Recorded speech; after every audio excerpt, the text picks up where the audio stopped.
اذان اور اقامت کے درمیان دعا کی قبولیت۔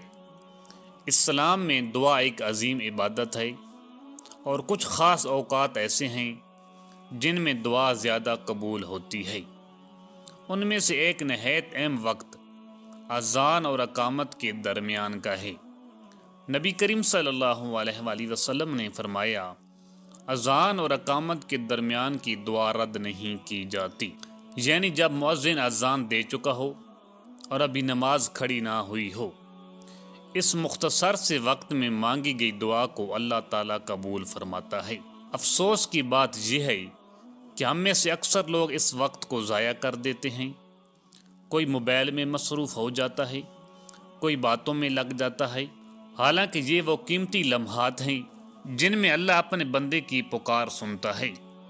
اذان کے بعد ہمیں چاہیے کہ پہلے اذان کی دعا پڑھیں، پھر دل سے اپنے لیے، والدین کے لیے، امت مسلمہ کے لیے دعا مانگیں، دنیا اور آخرت کی بھلائی طلب کریں۔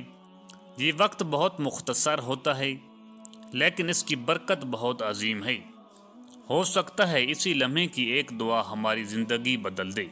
آئیے عہد کریں کہ آج کے بعد اذان اور اقامت کے درمیان کے وقت کو کبھی ضائع نہیں کریں گے، بلکہ اسے دعا، ذکر اور اللہ سے مانگنے میں گزاریں گے۔ اللہ تعالی ہمیں اس سنت پر عمل کرنے کی توفیق عطا فرمائے۔